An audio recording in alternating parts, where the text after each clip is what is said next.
To progress in the overhead press, you need to do a lot of volume. I remember first hearing this from Pavel Tsatsouline, who basically said that you need to do 3 sessions a week on overhead pressing and something like 50 repetitions total. I remember once upon a time, probably 3, 4, I want to say even 5 years ago, I did this stint where I did 3 days a week, 17 or 16 sets of 3, a whole lot of volume to get progress in the overhead press. Pavel Tsatsouline famously said, to press a lot, you need to press a lot. And so one way to get a lot of volume into the overhead press is to increase the frequency. Instead of jamming all of that volume into 3 days, you can jam it into 4, 5, 6 every single day. Why not? I'll do it for the squat. Why couldn't I do it for the overhead press? So at this point right now, I'm thinking about doing that. I'm thinking about marrying up the squat with the overhead press. I'm more and more convinced that what the overhead press does to my body is a very beneficial thing, not only for my posture, and that's one thing that's driving a lot of this. I just feel freaking amazing doing overhead press. You know, I'm walking around with better posture. I'm taller, chest is out. I feel just like a more balanced human being. Compare that to bench pressing. When I'm bench pressing, I don't really feel all that good. You know, it's bad posture. It's just not a balanced lift. You know, half of your body's basically off. I know a lot of people talk about leg drive and whatnot. I never understood that. I mean, how much leg drive can you get? It's not a freaking squat. You can't have stimulation in this leg drive of a bench press like you would in a squat. So that never made any sense to me. So it's not really a full body exercise like an overhead press is.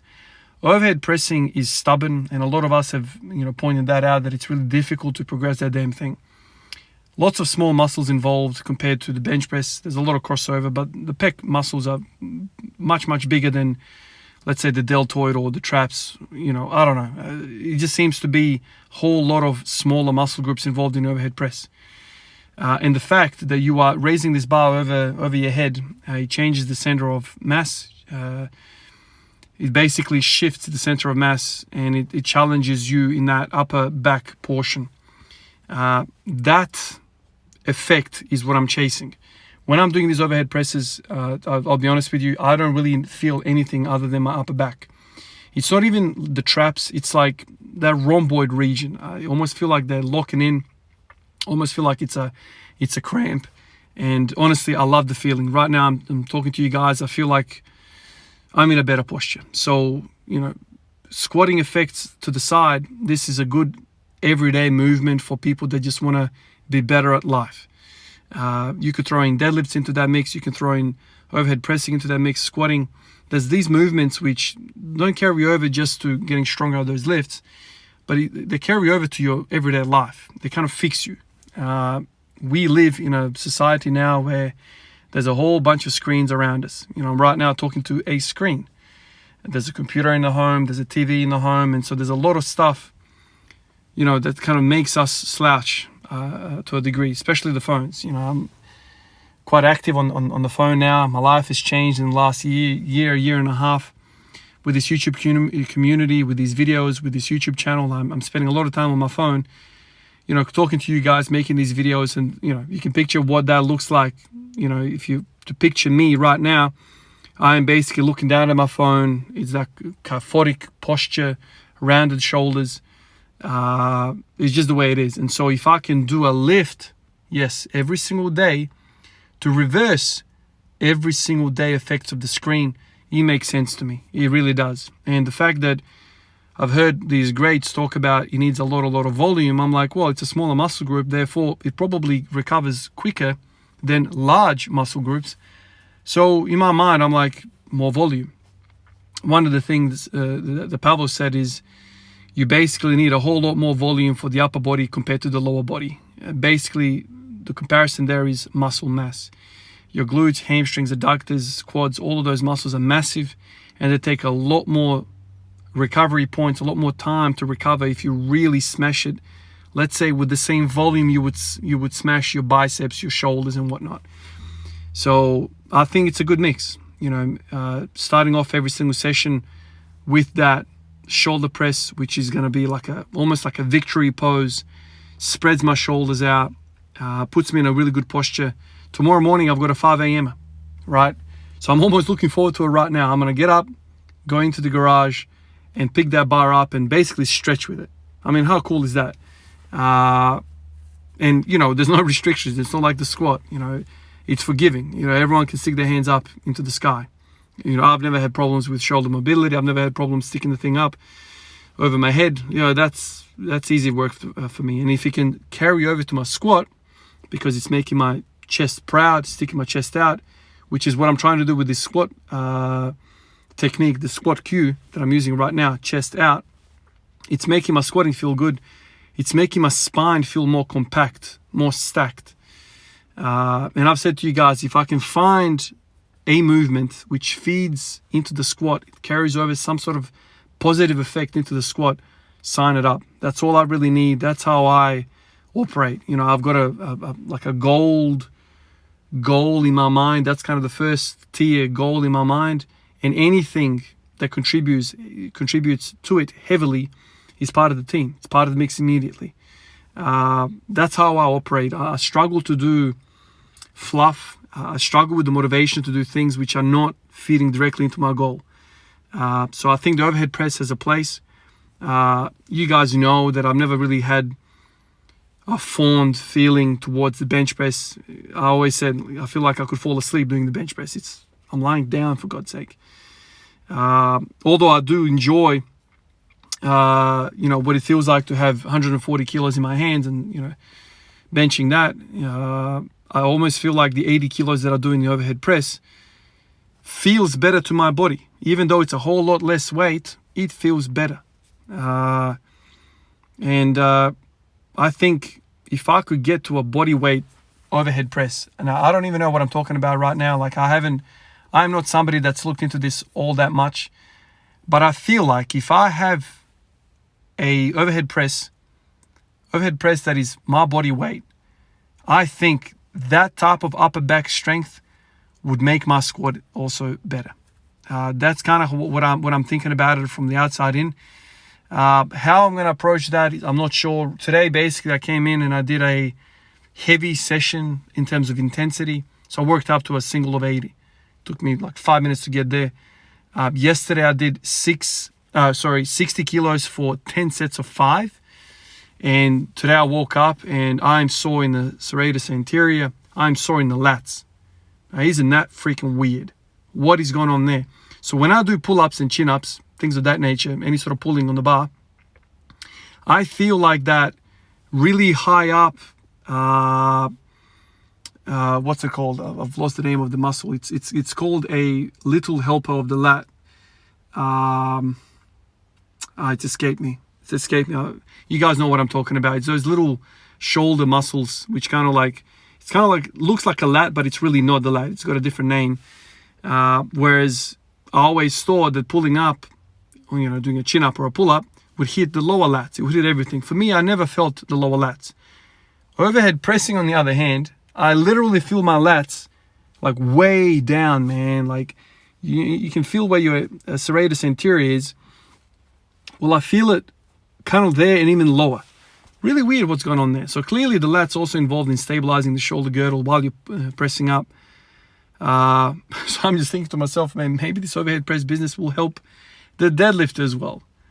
The body is complicated as anything, man. Like you're trying to connect these dots and doing the opposite motion of what I'm trying to do with the damn deadlift, which is pinch my shoulders down. I'm doing the opposite. I'm unpinching it. I'm raising my shoulder girdle up. I'm getting more DOMs into the muscle, which I thought was involved in pinching, not raising the shoulder. Man, sometimes I scratch my head and I'm like, I understand why people just go, this is too freaking difficult to understand. Let's just get a coach and get on with it. I've gotten to a point where I'm kind of actually thinking to myself, I reckon I'm more into this for the intellectual side more so than the physical side. For 9 out of 10 people, this will be frustrating to kind of work out what's going on. For me, man, like I find it so freaking fun to connect the dots, to try different things and see how the body responds. It's like an immediate experimental result, man. You don't have to wait like 5 years for that trial to end so you have some sort of first, you know, idea of what's going on, you can work this stuff out basically the following day. I did 60 kilos for 10 sets of 5 yesterday, and today I'm feeling my interiors, my serratus anterior. And I don't know if you guys know about this muscle. It's basically an unsung hero. But if you've got a winged scapula, if you've got a problem with your scapular movement, if you've got rounded shoulders, the serratus anterior is one of those muscles which keeps that shoulder girdle kind of pinned close to the rib cage. It controls it. It's a very, very weird muscle to picture. I used to, back in the day, before like squat every day, I used to get a lot of knots around the rhomboids, rhomboid major, rhomboid minor. I used to get a knot there, especially on the right hand side. Sometimes I would wake up after a poor night's sleep, and I would just lock up. I couldn't even like turn my neck, like a right neck, but it starts from the upper back rhomboid region. I did a whole bunch of research, and I found one cure, and I've tried to spread it to everyone that I've ever bumped into that has had this type of problem. It's called the Push-Up Plus. You can do it on the wall, you can do it on the ground, you can do it any which way. Basically, picture yourself looking at a push-up, that position, and then picture protracting your shoulders even more. So you are like almost doing like a hollow body kind of position where you are pushing so you've locked your elbows out in the push-up, and then you are thrusting your shoulders even further out. So you are like extending the shoulders beyond a lockout of the elbow, like in the push-up. So you're basically doing a plus portion of the push-up, which is like that shoulder thrusting. Man, I used to get massages. I used to get my wife to massage gun to smash it with all sorts of different tennis balls, this, that, the other, all sorts of implements I've bought over the years. When I started doing that push-up plus, shoulder knot has never returned. If I feel like something is threatening to kind of knot up in that upper girdle, I just go back into that. It's almost like, think about like boxers, right? The serratus anterior is called the boxing muscle as well, because it does that protraction of the shoulder, of the arm, right? Boxers, what do? They punch people in the face, right? So they're always throwing their hands forward. It's kind of like that, right? A lot of boxers have that. I don't know what they call it. It's kind of like it's like a side ab, but it's really high up. It's right next to the pec. As soon as I start doing that, the upper back starts to relax. It lets go. Whatever the knot is, my shoulder girdle, my scapula restores its proper functions, proper gliding maneuver in these shoulder movements that we do every single day. And I used to get it quite a lot from bench pressing. So I would have a bench pressing session. The following day I'd wake up and my shoulders all screwed up. Not the shoulder girdle, not the shoulder joint itself, but the upper back, like what I said, like the rhomboid. Today I woke up and I'm like, God damn, my serratus anterior looks like I've done 1,000 reps of that push-up plus exercise. It's so switched on, so turned on. So that tells me right away that this overhead press business is really good for the shoulder girdle. But also the lats. What are the lats doing involved, man? The lats are involved in this. It's unbelievable, man. It's almost like the body's screaming, Ivan, you got to do this shit. This is where it's at, man. You got to do this. So I think there's something to it. A bunch of you guys said as well, Ivan, you're onto something with this. The muscles that I'm feeling right now with this overhead press, man, I'm not feeling anything in the upper back. Like I'm not sore in the traps. I am kind of sore in that middle of the back, like rhomboid region, but the majority of my soreness comes from the serratus anterior and the lower lat. I can't explain the lower lat. It's really, really weird, but it feels good. Once again, my posture is improved. I'm walking around proud. And if I can, take that posture into squatting and deadlifting, of course it's going to make more sense. Like I spoke about it yesterday. Having that integrity of the upper back is going to make it easier for your middle and lower back to do, to maintain integrity during a deadlift. It's interesting, but that's what it seems like. And in the squatting, when I do that, when I stick my chest out, I feel like I'm more upright.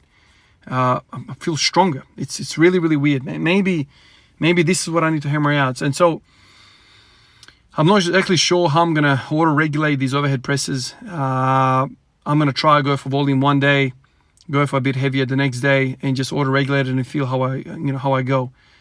Just keep an eye on the shoulders, keep an eye on how everything is feeling.